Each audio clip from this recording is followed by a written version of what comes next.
Alright, what's going on, y'all? So like I said in that little short update video, we got a change in plans on the 318 heads here. If y'all been following this build, y'all know that we're running the Summit 6901 cam. So with that cam, the recommended valve springs to match that is the Comp Cam's 901 valve spring. So if you know anything about these 302 heads, you know they have exhaust valve rotators on the exhaust valve spring. So I had a set of 318 non-small Garrett heads laying around that did not have the rotators on the exhaust side. So I decided to rob those retainers to use in place of these rotators here. But just doing an initial mock-up, I installed one of these springs on that cylinder head when I was breaking it down, and it just seems like, I don't know, I'm sure you could run it, it'd be fine. It just seems like the retainer's a little bit small for that spring, which these are factory retainers. So erring on the side of caution, I think I'm going to wait and order the matching retainers for these springs. Plus, being that we're going to have to break that new flat tappet cam in, I think what I'm going to end up doing is running the stock valve springs during the break-in period. Maybe drive the truck a little bit on the weaker spring pressure, so that will give me a little extra peace of mind, not having to worry about wiping a lobe out or killing a lifter on that break-in period. So what we're going to do here is, I'm going to still break these heads down. I got to put new valve seals in them. I'm working on tapping and threading the EGR ports so we can plug those up. Got to go pick up some lapping compound so we can lap the valves on it. Give it a good cleaning. Knock the core plugs out of it. Flush it out really good. New core plugs back in it. Give it a coat of paint and should be ready to go on the motor. So y'all hang tight. So I'm not going to bore y'all with this part. You see me disassemble these heads in the last video. I just went through and marked my valves so I know which cylinder they go back into. Just have to keep them in the same location. I'm going to disassemble these heads and then I'll come back to you. Okay, y'all. We've done broke another one of these cheap $15 valve spring compressors from Harbor Freight. So we decided to move up to the next biggest one they had, the C-clamp style. So here's the bigger valve spring compressor you can get from Harbor Freight. This one runs $50, but take my advice, don't waste your money on that cheap one. We bought two of them, broke them, only got one head done, broke two of them. So by the time you buy two of those, you can you're halfway here to buying this big one. So we just built a small stand to elevate the heads on, just 4x4 screwed together, just so we can have room to work underneath here. Let me set you up on a tripod and I'll show you how this thing works. Okay, so basically the idea to this tool is it has a locking mechanism on the top here. Make sure I'm in a shot here. That's good. I'm gonna zoom it out. That's fine, right there. And just drop it down. It has two different size cups here on the end of it for different size retainers. The biggest one works for most V8s. This top handle here, it's not spring loaded, but it has a locking point where you lock it down right there. And then what I do is I use the bottom T-handle to compress the spring with.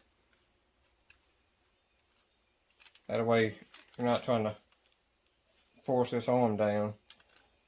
So basically all you do is put this cup on the face of the valve, and then center the cup on the top on the retainer.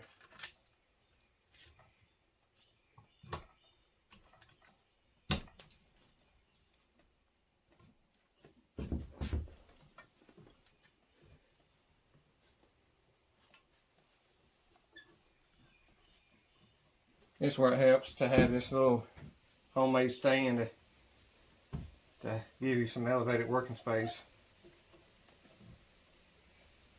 Once I have that tool locked in, I just use the bottom T-handle to crank it in, and it'll start compressing the spring.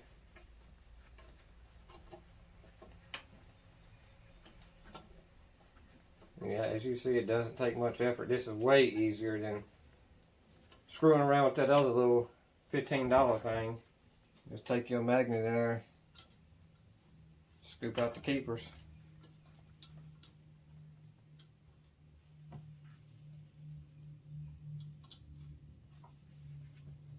And then back it off.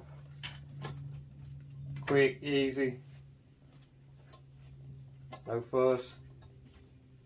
That other thing, I was fighting it. I was fighting it to clear the bosses in the head for the head bolts.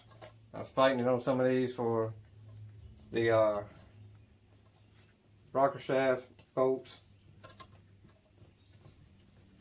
This thing makes it a whole lot easier. Should have just bought this one from the get-go. Unlock it and then take your valve apart. Move on to the next one.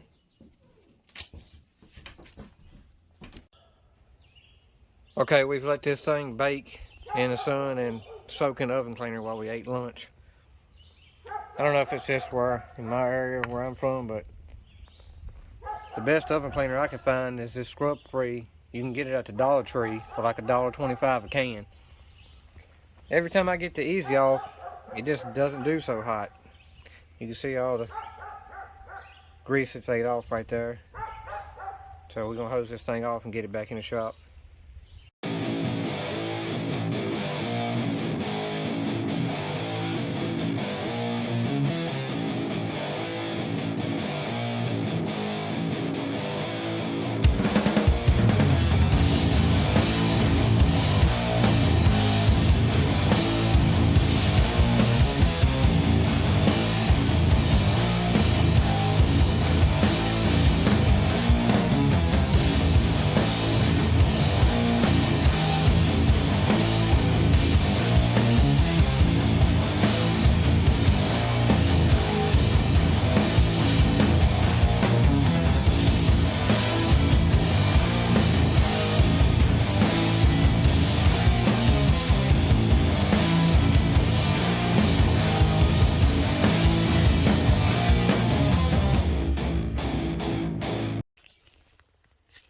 Okay, to show y'all what kind of progress we made on these heads so far.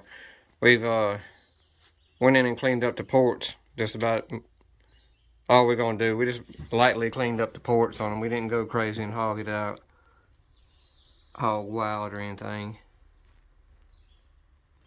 And the same was done on the intake side. Next, now we're getting ready to lap the valves on it. But before we do that, I want to clean up the valve guides with one of these little nylon brushes that you can get from Harbor Freight. So I've got the head soaked down in some PB Blaster. I'm gonna run this brush to these valve guides, and then we'll get busy lapping the valves on this thing.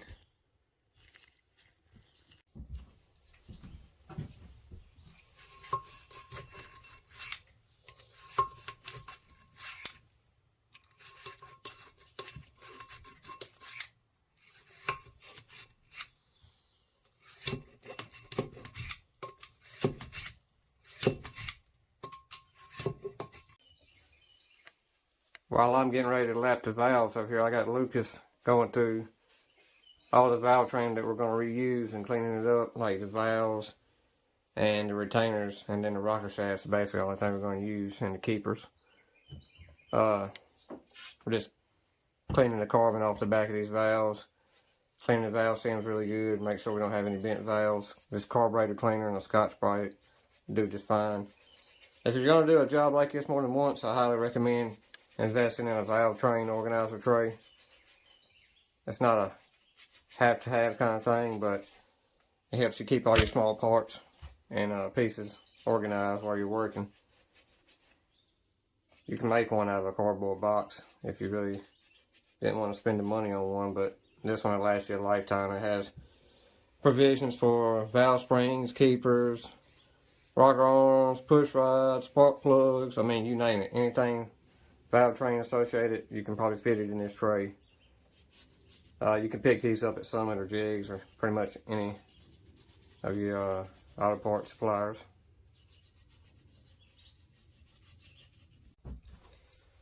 Okay, I'm gonna see if I can manage to get all of this in the shot for y'all. The setup on this valve job here is basically we got the head elevated on these 4x4 blocks we made to elevate the head so we can get some room to work underneath of it. I've got the valve seats cleaned up with some brake cleaner. I'm gonna lubricate the valve guide with some WD-40 here.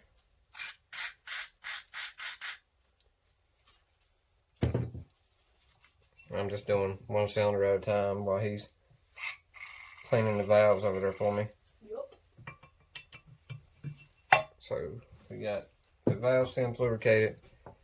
The seat area is clean and the valve is clean itself. So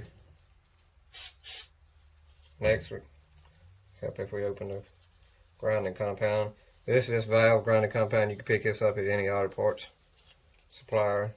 Advance, Auto, AutoZone, O'Reilly's.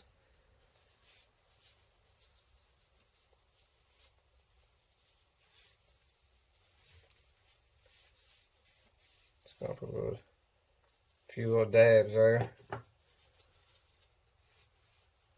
And we're gonna guide that valve into that seat.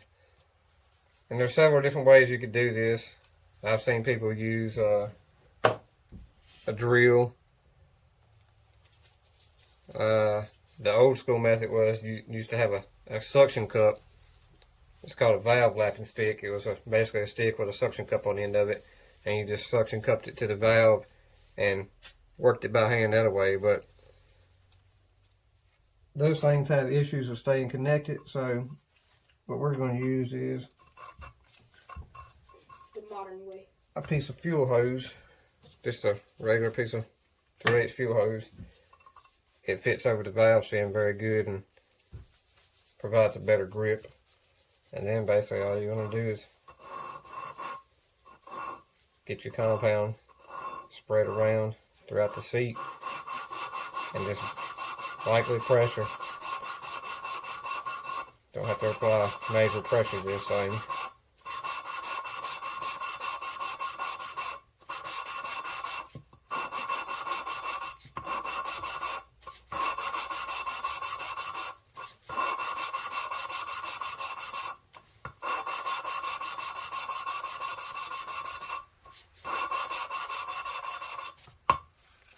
Every now and then you will have your hose slip off.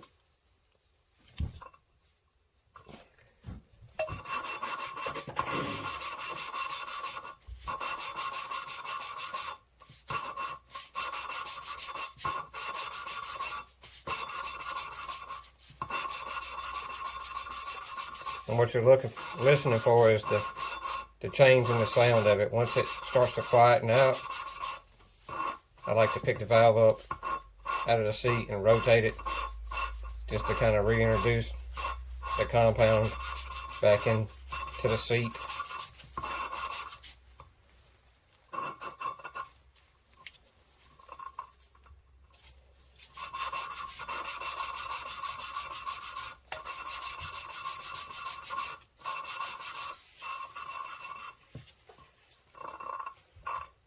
I can take the hose off. Remove the valve and check our progress here. Just with a clean rag, we're going to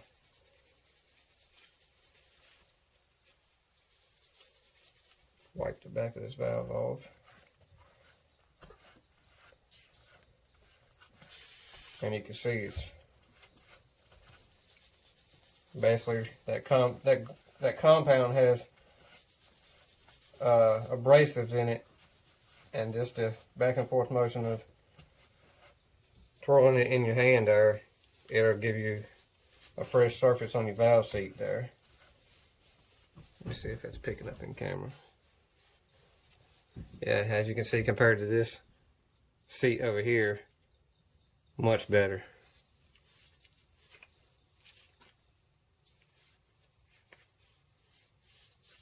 And then the back of the valve is, let me see the right angle. The back of the valve is much better as well. So basically that's all it is to it. You want to be sure to clean all this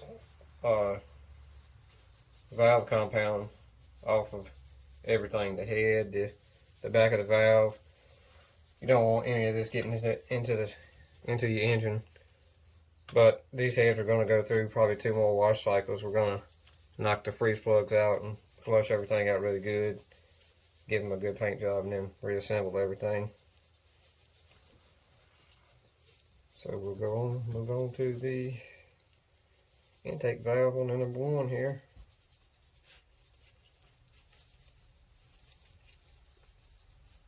Stick that back on and let it rest.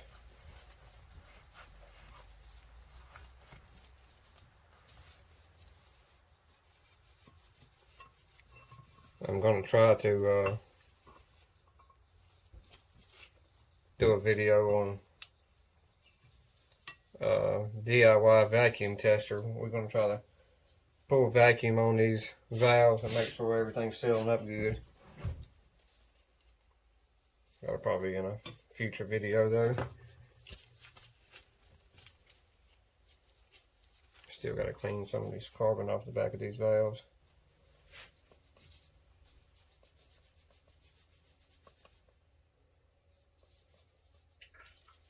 Doesn't take much of this compound. That actually might be a little too much.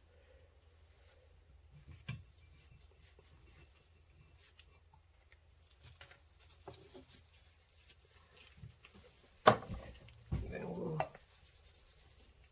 install our fuel hose on there. Our compound, spread it out evenly here.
Is it supposed to look like that? Like with the little thing in it?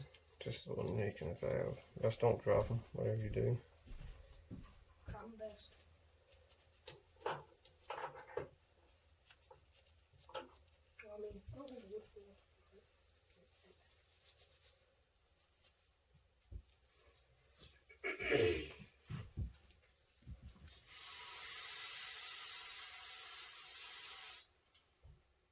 it's showing up under this light really good or not.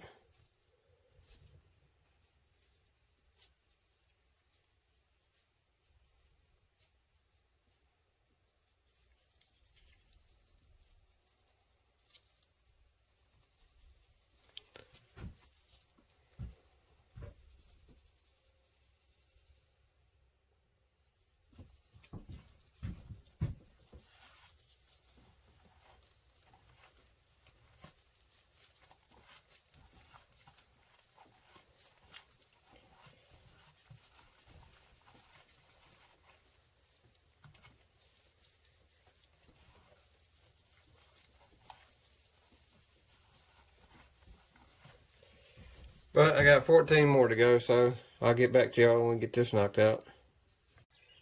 Okay, we're down to the last 2 cylinders right here. I'm gonna let Lucas try his hand at lapping these valves so he can get a feel for it.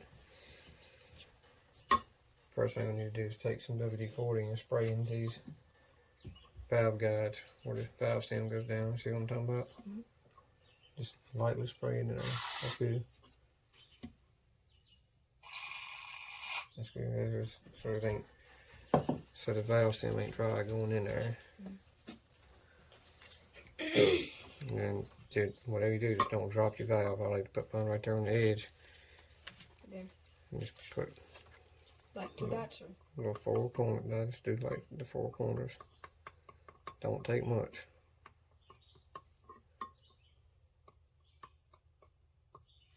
I mean, I can't be as good as you, but I'll try. Make sure you're going in number 6. I mean number 4. You're right. Exhaust side. Hold your hand on anything, got it, so it don't slam on the seat. That's good.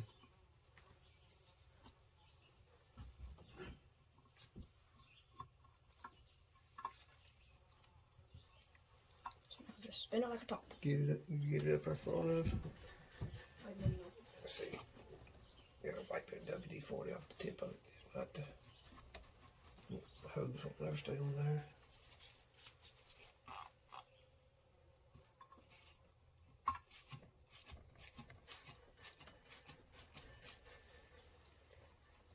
Now just see me do it. Lift it up a little bit and spread the compound around. Yeah, just back and forth. Kind of as you're doing it, kind of pull down on it towards the workbench. When you hear it start getting quiet, then lift it up and kind of spread the compound around with it. Again, like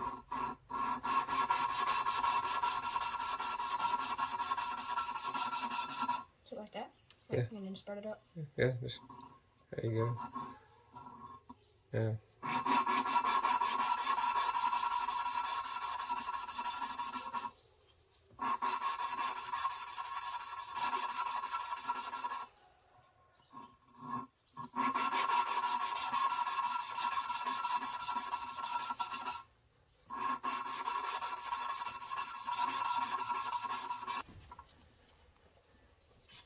Twist it off, just like you're twisting it.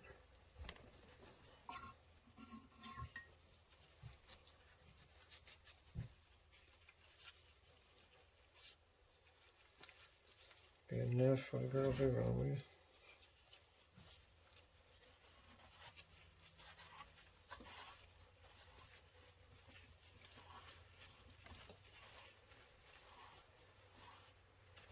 The seat, that's good. Yeah. Or whatever. Okay, while I'm in the process of giving this head the last touching details before we give it the final wash, I'm going to go through and clean these EGR ports out. We're going to run a tap down in there so we can go pick up some set screws. I'll do one. Gotta dig all this carbon out of here first. I've seen people do this many different ways. Some people just stick a drill bit in there and break it off and JB weld it. Some people just pack it full of JB weld. I've seen people just gob it full of the copper RTV exhaust sealant. this way right here, you can go pick you up 8. The thread I'm using is a quarter 20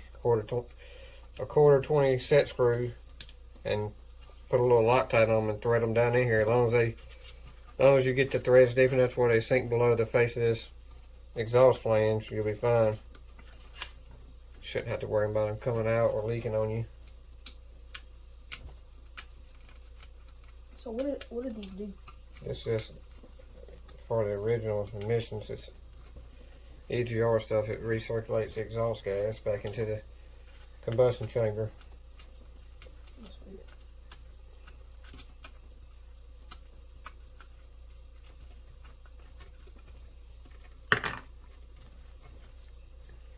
Basically, I just take a little pick and pick out that carbon. And these are kind of still plugged up, so of course the other 4 went fine. I tried to video this side and it's not going to do right.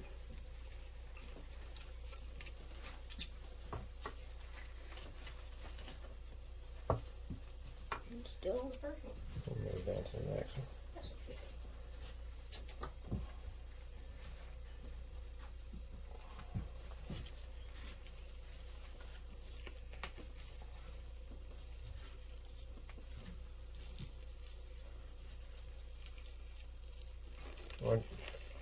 Like I said, once you get it set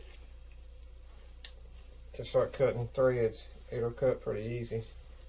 Just cut a little bit, back it off, clean your threads out, and then you don't have to go too far with it.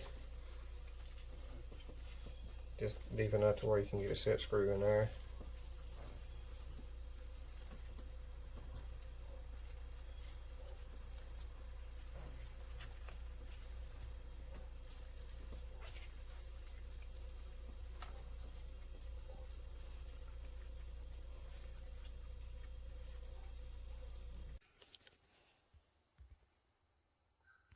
Okay, y'all, I believe I'm gonna wrap it up for this video. Here's a look at the finished products. We got the valve lapping done. We've degreased them 2 more times with brake cleaner and oven cleaner. I've knocked the freeze plugs out. As you can see, we've taped them off and shot paint on them. So there's a look at that. We're gonna let them sit here and let this paint cure overnight, and then I got them coated in some PB Blaster so they don't flash rust again. So we're gonna let that PB Blast soak in overnight. I'll probably go ahead and edit this video and put it up. Next time y'all see these heads, which hopefully will be tomorrow or the next day, I'll be assembling these for the final time. And then we can make a long block out of that short block out there. So yeah, I appreciate y'all. If y'all hung around this long, appreciate y'all watching the video. Don't forget to like, comment, subscribe, share this video with a friend if you know somebody that's doing a budget build for a 318 or a 360. And yeah, we'll catch y'all in the next one. Thank y'all.